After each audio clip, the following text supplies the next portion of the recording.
Are these the best K-leather boots under £100?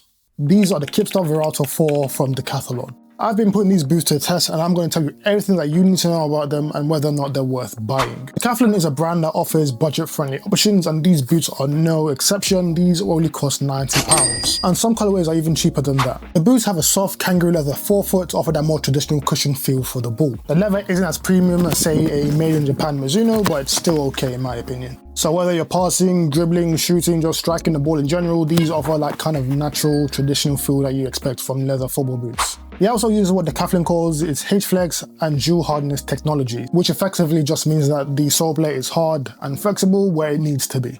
It also does a decent job in my opinion. It does what you'd expect it to do. It's not supposed to be like explosive or snappy like a speed boot. It's just there to be supportive and flexible, just for a comfortable ride really. So decent traction, good enough mobility, and pretty much just no nonsense.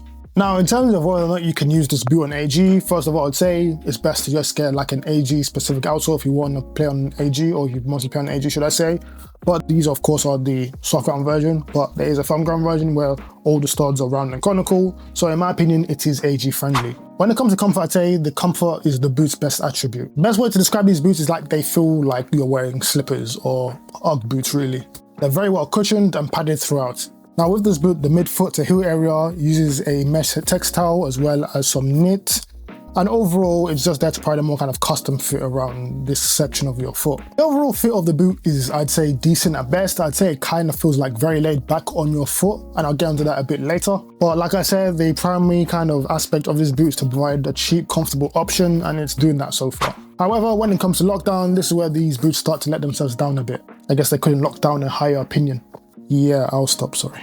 Now, although the boot is comfortable, the upper doesn't really wrap around your foot that well. It kind of feels very sloppy on your foot. Your foot doesn't feel too secure. There is a bit of like slippage, but it's not to the point where it's distracting, but you do notice it a bit. And then in the heel area as well, you don't really feel locked in. Your feet don't feel like fully secure, and overall, it does feel a bit sloppy at times. Now, I'd say these boots are excellent if you have wide feet. Kipsta do recommend that if you do have wide feet that you should get the half size option. So if you usually wear 9 but you have wide feet, you get 9.5. Now the boots I own are 9.5 and they do feel a bit sloppy. Then again, my feet aren't that wide. I've measured them electronically and my feet are supposed to be like slightly on the wider side. I feel that maybe if I got a 9 instead of a 9.5, maybe my feet would feel a bit more secure, but like I can just about get away with these. However, if you do have truly wide feet, yeah, get a half size. So let's answer the ultimate question. Is the Kipsta Viralto IV worth buying? I would say that every football boot has its purpose and where it's supposed to sit on the market. This boot wasn't created to compete with a Tiempo, a Copa,